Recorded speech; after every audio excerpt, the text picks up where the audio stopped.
आप सबका धन्यवाद देता हूं।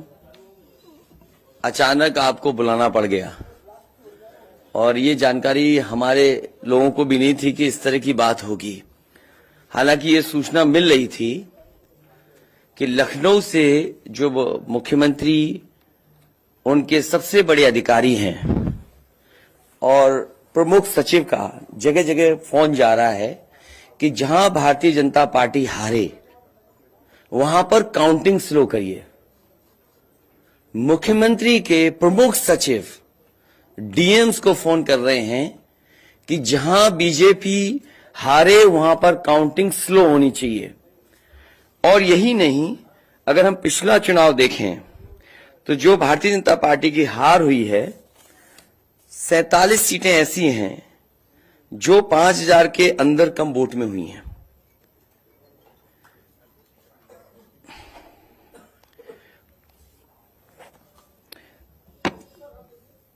सैंतालीस सीटें ऐसी हैं पिछले चुनाव की जहां पर 5000 वोट के कम फासले से भारतीय जनता पार्टी जीती है। और जो आज देखने को मिला है बनारस में कि जहां ईवीएम्स ले जाई जा रही थी, एक ट्रक पकड़ा गया, 2 ट्रक लेकर के भाग गए। अगर सरकार चोरी नहीं कर रही थी, ये वोट की चोरी जो नहीं कर रही थी, तो कम से कम बताए कि एक गाड़ी रोक ली, पकड़ी गई, लाइव है, अभी भी हम लाइव देख सकते हैं। 2 गाड़ियां क्यों भागी? अगर कोई चोरी नहीं थी, प्रशासन ने, सिक्योरिटी ने इतना इंतजाम क्यों नहीं किया? इतनी फोर्स है, अभी इलेक्शन की फोर्स गई नहीं है यूपी से, तो आखिरकार अधिकारी क्यों नहीं कर रहे थे? क्या वजह है कि बिना सिक्योरिटी, बिना इतने इंतजाम के ईवीएम्स जा रही हैं? और ईवीएम्स के बारे में ये मानना है कि किसी भी वेयर हाउस में रखी हो या किसी भी स्ट्रांग रूम में रखी हो, तो बिना प्रत्याशी के जानकारी के आप मूव नहीं कर सकते हैं। अगर आपको ईवीएम्स को मूव करना है तो कम से कम जो प्रत्याशी चुनाव लड़ रहे हैं उनकी जानकारी में होना चाहिए। और सोचिए, मुख्यमंत्री आवास से प्रमुख सचिव, मुख्यमंत्री जगह जगह फोन कर रहे हो और डीएम्स को बता रहे हो। ये घबरा गए उसी दिन जिस दिन अखबारों में कुछ जगह आया कि कहीं पार्क की सफाई हो रही है, कहीं घर की सफाई हो रही है। और आप में से वो लोग हैं जो जमीन पर घूमे, जो जमीन पर चुनाव चल रहा है, वो भारतीय जनता पार्टी के खिलाफ था, जनता के अंदर नाराजगी थी।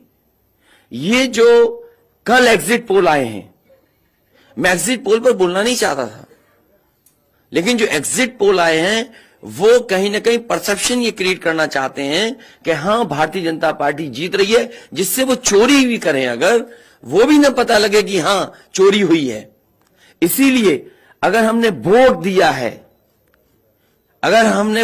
है तो मैं अपने नौजवानों से, किसानों से और आम लोगों को कहूंगा कि उतनी हमारी जिम्मेदारी बनती है कि वोट को हम बचाएं।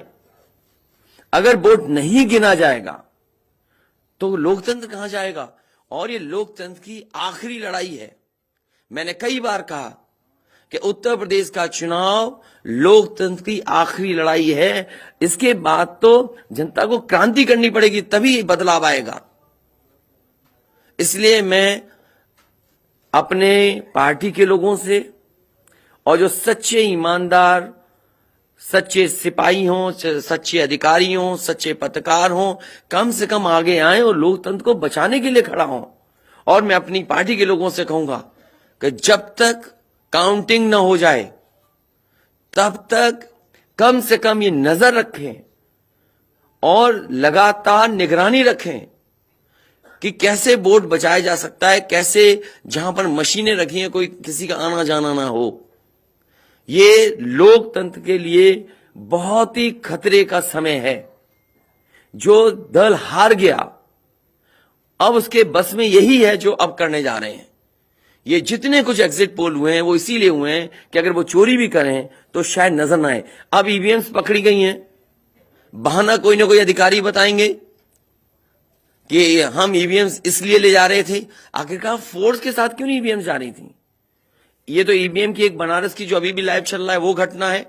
बरेली में एक स्ट्रांग रूम से बाहर नगर पालिका की कचड़े की गाड़ी में, जिसका नंबर UP25 DT 9166 में 3 बक्से सील पकड़े गए, जो सील बक्से थे। एक बक्से में सादा बैलेट पेपर था तथा 2 बक्से में मोहरें, रजिस्टर तथा सील करने वाला सामान था। करीबन 500 बैलेट पेपर पकड़े गए। इसी तरह सोनभद्र का है कि सोनभद्र में भी बड़े पैमाने पे चीजें पकड़ी गई। वो भी लोग समझ में आ गया तो उन्होंने देखा, SDM को रोका। SDM घोरावल जनपद सोनभद्र में खाली मत पर अपनी गाड़ी से पॉलिटेक्निक कॉलेज ले जाते हुए पकड़े गए। क्या सफाई देगी सरकार? इसीलिए मैंने कहा प्रमुख सचिव मुख्यमंत्री आप जानकारी कर लें। अगर आपके DMs कोई जानकार हैं, उन्होंने खुद बताया है कि वहां से लखनऊ से फोन आ रहे हैं कि जहां पर भारतीय जनता पार्टी हार रही हो वहां पर काउंटिंग स्लो हो और रात तक काउंटिंग लेकर के जाइए।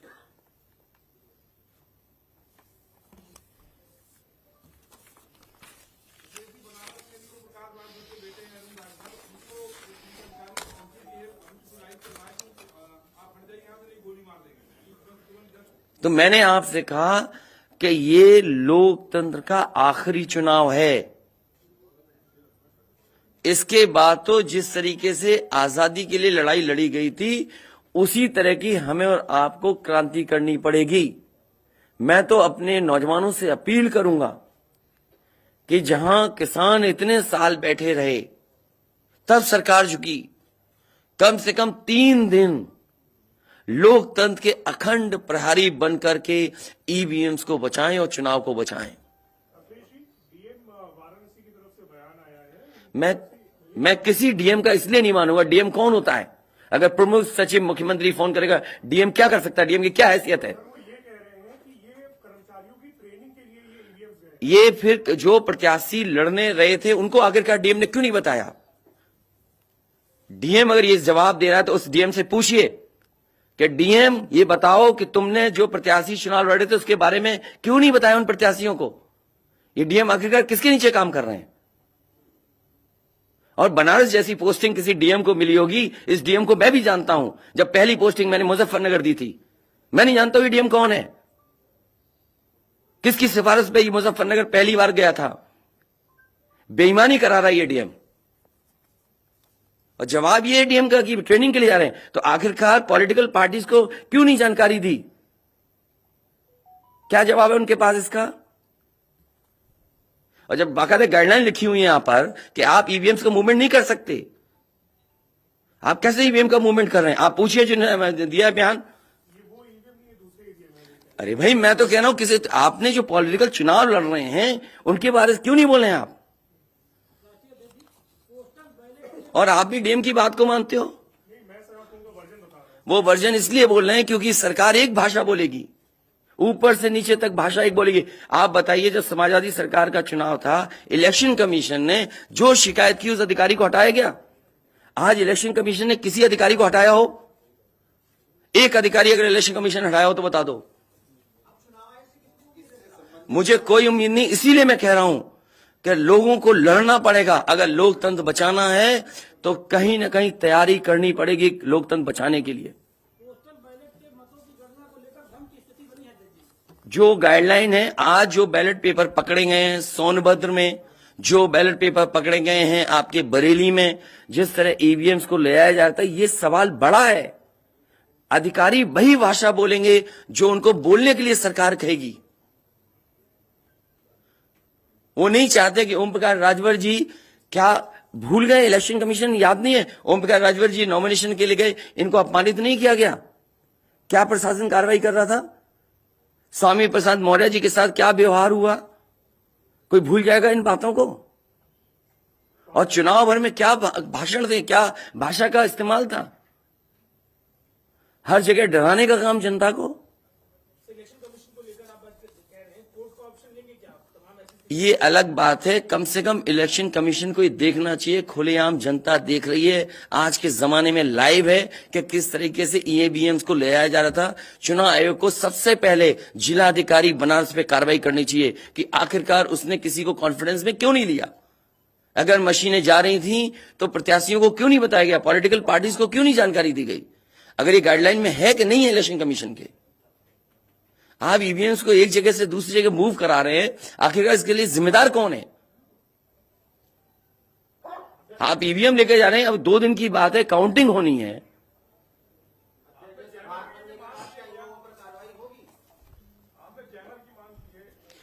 जैमर इसलिए कि कई लोग आशंका इस बात की व्यक्त कर रहे हैं कि हो सकता है कि टेक्नोलॉजी ऐसी हो जहां पर मैनिपुलेशन किया जा सके, इसलिए कहीं ना कहीं देखा जाना चाहिए इस बिंदु को भी। भारतीय जनता पार्टी के नेता लगातार कह रहे हैं कि ओम प्रकाश राजभर हो, स्वामी प्रसाद मौर्य हो, संजय चौहान हो, या जो कहें कि आपके साथ जो लोग आपके चुनाव में आपके साथ आए, आपके साथ चुनाव लड़े, उनको चुनाव नहीं जीतने देंगे, उनको चुनाव किसी भी कीमत पर हम हराएंगे। तो यही तो तरीका, जो लड़ रहे हैं उनके बेटे ही तो लड़ रहे हैं चुनाव, जहां की ईवीएम्स पकड़ी गई हैं। और भविष्यवाणी एग्जिट पोल में कैसे आ सकती है? पॉलिटिकल लीडर्स जो बातें कहें, सत्ता के लोग बैठे हुए, वो एग्जिट पोल में कैसे दिखाई दे रहा है? प्रशासन और सरकार की जो चोरी है, इसमें एग्जिट पोल के टेलीविजन चैनल शामिल है। आपको ये देखना चाहिए, जो एग्जिट पोल कर रहे हैं, क्या मुनाफे के लिए कर रहे थे? जो कंपनियां बड़ी बड़ी, सर्वे का पैसा कौन दे रहा है उनको? और जो डेटा दिया है चैनलों को, फ्री दिया गया है कि उपहार में दिया गया है, वो अलग बिंदु है। कोई इतनी बड़ी एक्सरसाइज कर रहा है, उसका फाइनेंशियल बर्डन कौन उठा रहा है?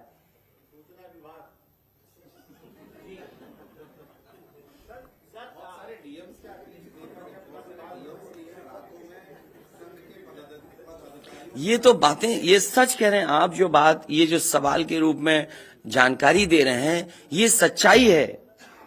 जो आप सवाल के रूप में दे रहे हैं, ये सच्चाई है। आप बताइए, इनके साथ गलत व्यवहार हुआ, क्या कार्रवाई की प्रशासन ने? वीडियोज हैं सबके। जब ये नॉमिनेशन के लिए गए आप, क्या वीडियो अवेलेबल नहीं है? क्या कार्रवाई हुई उसमें? स्वामी प्रसाद मौर्य जी के ऊपर जो अटैक हुआ, उसमें क्या कार्रवाई हुई? मेरे क्षेत्र में जो प्रत्याशी चुनाव लड़ने आया, तो उसने अपने आप अपनी गाड़ी तोड़ी, अपने आप गाड़ी तोड़ी खुद की, और आरोप लगाए समाजवादियों पर।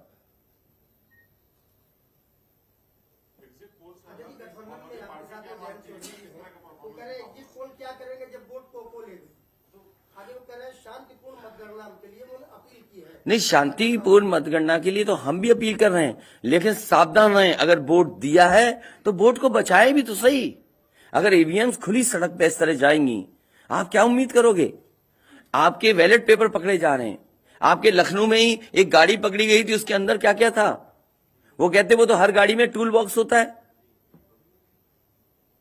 तो टूल बॉक्स में इतना बड़ा हथौड़ा थोड़ी होता है कि आप ताला तोड़ दो। आगे जब कहना है कि अगर वोट दिया है तो वोट बचाएं। वोट बचाने के लिए कहीं ना कहीं हमें एक अखंड प्रहरी की तरह काम करना पड़ेगा।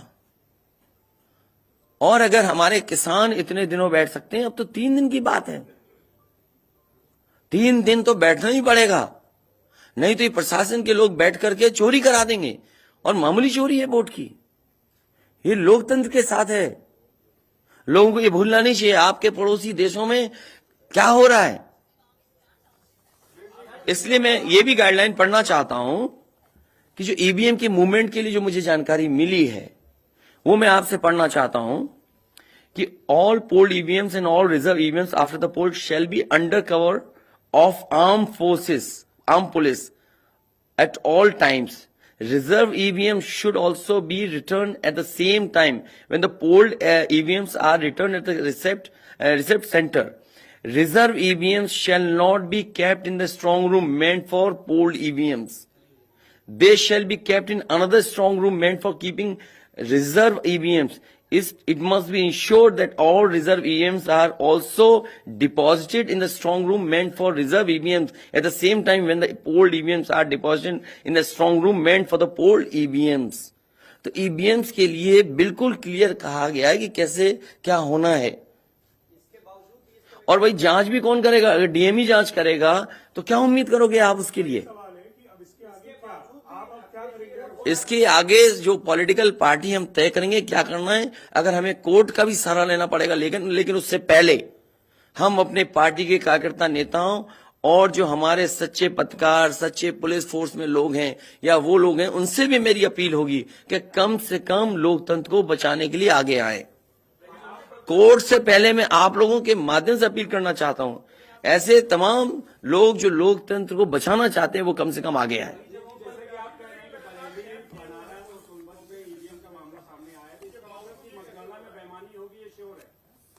आपने पंचायतों का चुनाव देखा था, भारतीय जनता पार्टी ने खुलेआम वोट को लूटा।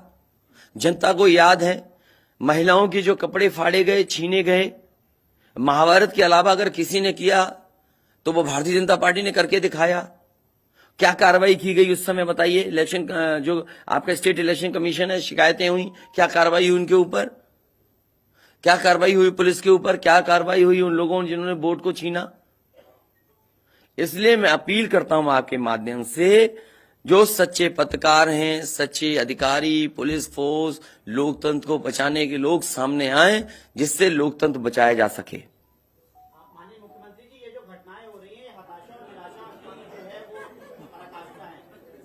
क्या ऐसा कुछ होगा? क्या समाजवादी मैं नौजवानों से विशेष अपील करूंगा, और इसलिए अपील करूंगा, मैंने वो तस्वीरें देखी कि नौजवान वोट डालने के लिए लोकतंत्र में कैसे निकल पड़ा।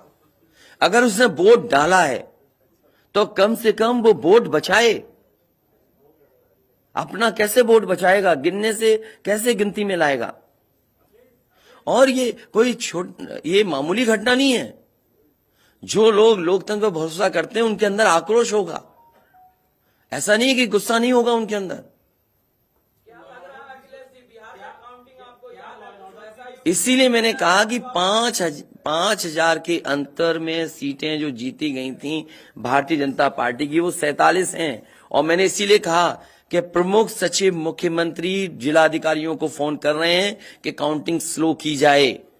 और बैलेट के लिए हम लोगों ने अपने प्रत्याशियों को और जो एजेंट्स हैं हमारे इलेक्शन एजेंट्स, उनको समझाया है कि बैलेट को किस तरीके से काउंट करना है, कैसे रखे जाएं, उन सबको समझाने का काम किया है।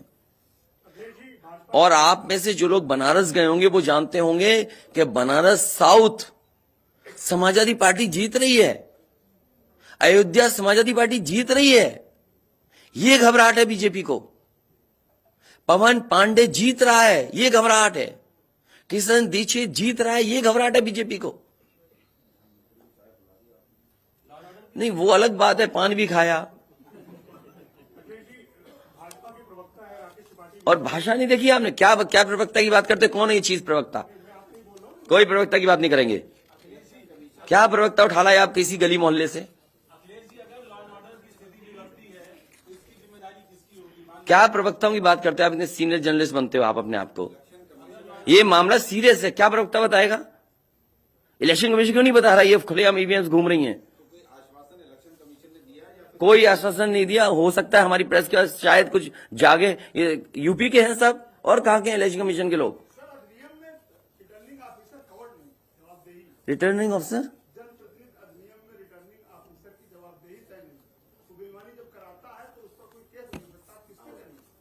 अब ये तो हमें भी जानना पड़ेगा कि क्या करें। इसीलिए मैंने कहा कि हम तैयारी से रहिए। ऐसे तो किसी पे कार्रवाई नहीं कर सकते।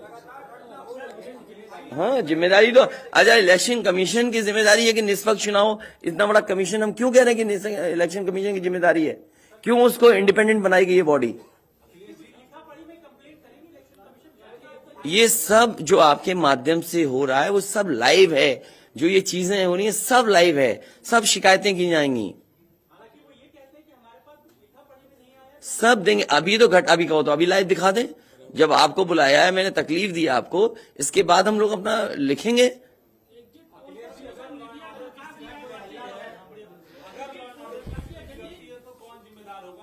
इलेक्शन कमीशन जिम्मेदार है इसके लिए। ईवीएम्स खुलेआम जा रही हैं, बैलेट पेपर कूड़े के डब्बे में पकड़े जा रहे हैं, गाड़ी का नंबर हम बता रहे हैं आपको, एसडीएम लेकर के जा रहा है।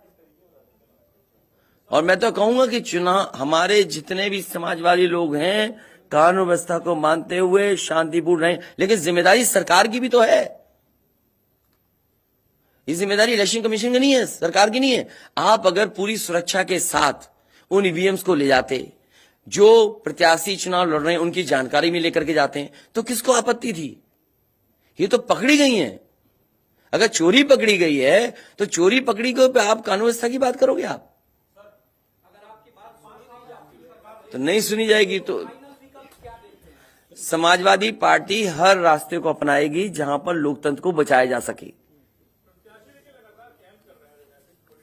वो जरूरी है, जहां जहां चुनाव हुए हैं, बंगाल में, तमिलनाडु में या किसी भी प्रदेश में, प्रत्याशी और उनके लोगों ने जगह जगह बैठ करके दिन रात पहरा दिया है। अखिलेश जी, निष्पक्ष तरीके से अगर चुनाव होता है तो समाजवादी पार्टी कितनी सीटें आने की उम्मीद है? मैं अभी भी कह रहा हूं, टारगेट हमारा फिक्स था, हमारा गठबंधन 300 के करीब पहुंच जाएगा। 5 साल से आपकी सरकार रही है, 75 जिले हैं सर, उसमें ऐसा कोई आईएएस अधिकारी या कोई अधिकारी हो सर जो यहाँ से शासन से फोन किए जा रहे हैं सर, जैसा आप कह रहे हैं? मुझे तो अधिकारी नहीं बताया ना। कोई अधिकारी का सर नाम लीजिए सर, ऐसे मतलब जो लोग नहीं, मैंने नाम लिया प्रमुख सचिव मुख्यमंत्री का, जिससे मुझे जानकारी मिली, उसका नाम कोई नहीं बता सकता। हाँ, मुझे इलेक्शन कमीशन अगर कहेगा तो मैं नाम बताऊंगा। अरे हम सरकार चलाएंगे, हमें हमारे इतने भी अधिकारी नहीं होंगे। क्यों नाम बताएं चाहने वालों का? अरे तुम में चाहने वाले बैठे हैं, किसी का नाम ले लूंगा मैं? तुम्हारे ही लोग अलग से मुझे मैसेज करते हैं, नाम ले दूं? अब तुम नहीं, वो हमारे दुश्मन हो तो हम क्या करें तुम्हारा? अरे बहुत सारे हैं जो हमें पर्सनल मैसेज भेजते हैं, तो क्यों नाम उनके ले दूं मैं? क्या चीज? अरे नए हो पत्रकार यार, बहुत सीनियर नहीं हो तुम। अपना परिचय दे दो, सब जान जाए आपको, जाने कौन सा एनबी है।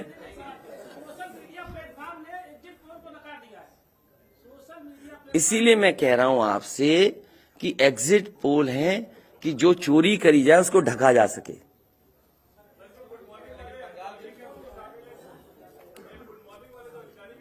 नहीं, अगर ओम प्रकाश राजभर जी से पूछना चाहो तो उनसे ही पूछ लो,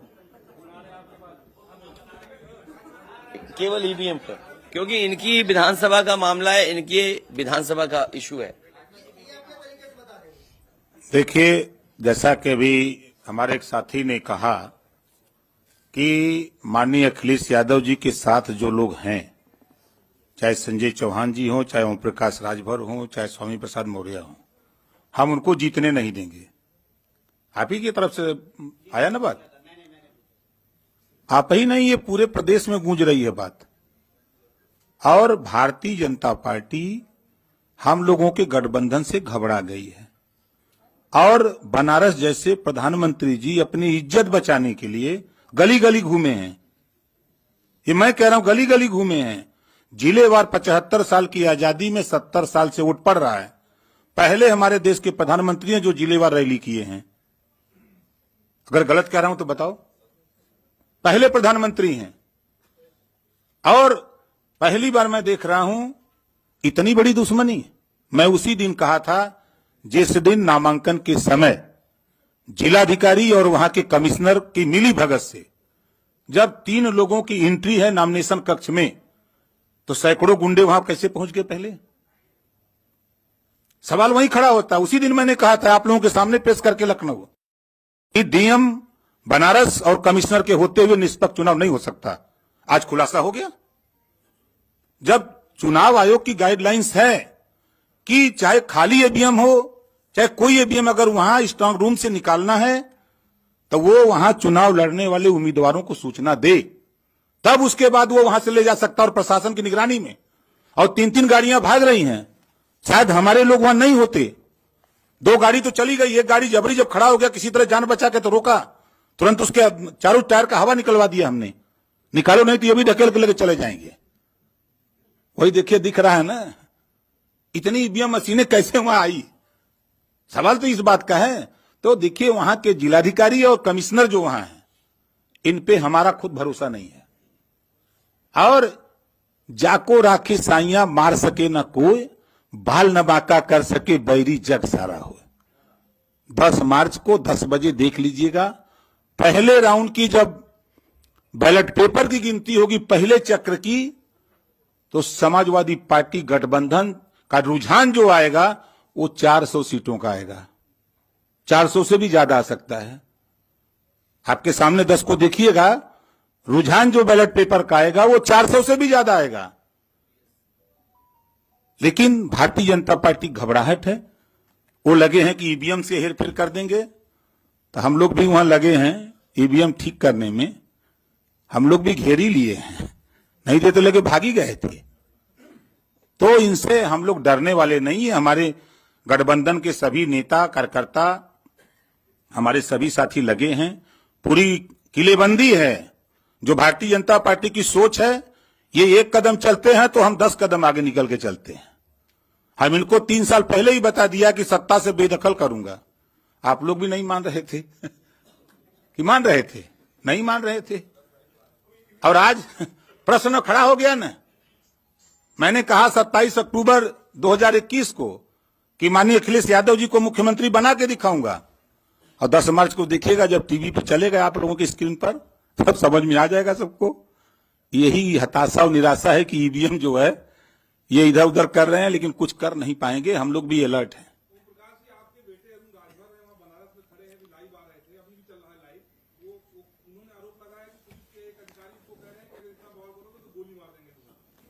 देखिए, धमकाइयां चमकाइयां न पाइयां तब भाग जाइया ठीक है।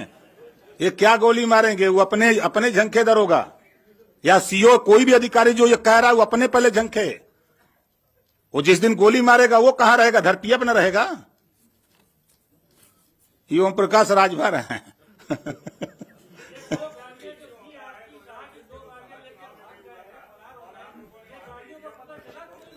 भैया मेरे, हम लोग तो एक घेर के रखे, दो तो वो भी किसी तरह, वो हमारा आदमी आगे खड़ा वो मार देता, धक्का मर जाता, लेकिन वो भी ढीठ था। अब जाति का ठाकुर था, यो बात है।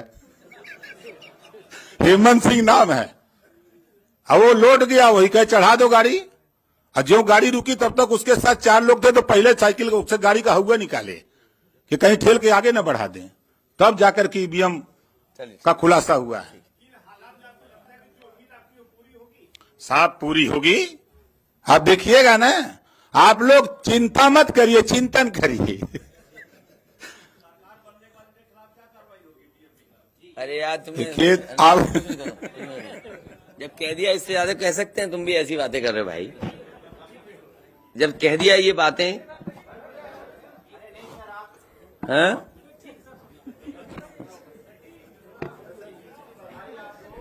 नहीं, अभी मत जीत की बधाई दो। अभी जीत की बधाई हम लेंगे और मिठाई भी बांटेंगे आपको। और देखिए, एग्जिट पोल आ गए, बीजेपी वाले मिठाई का ऑर्डर नहीं दे पाए। हैं? क्या बीजेपी का? नहीं, हम तो खिला ही रहे, कल से ही खिला रहे हम तो।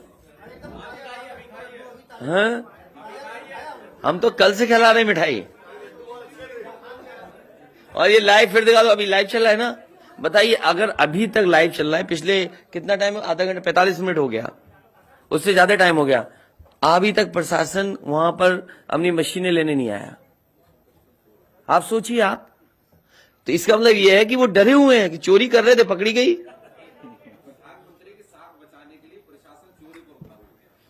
आप देखिए ना, अगर मान लीजिए हम और आप यहां बैठ करके देख रहे हैं, अगर वो चीज लाइव हो रही है तो दुनिया में देखी जा रही होगी। उनको परवाह नहीं है कि मशीन कौन ले जा रहा है, ले जाने दो। अभी लाइव हो रहा, सोचिए कितनी इतना समय इसमें प्रशासन जाता, बातचीत करता, नहीं ले जाए ईवीएम्स।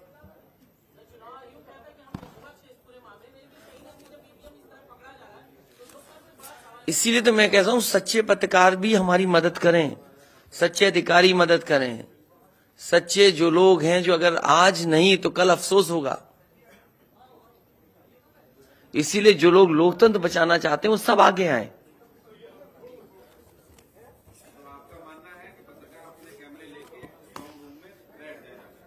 न पत्रकार बैठे, लेकिन कम से कम आवाज तो उठे। चलिए, बहुत धन्यवाद आप सब लोगों का, बहुत धन्यवाद।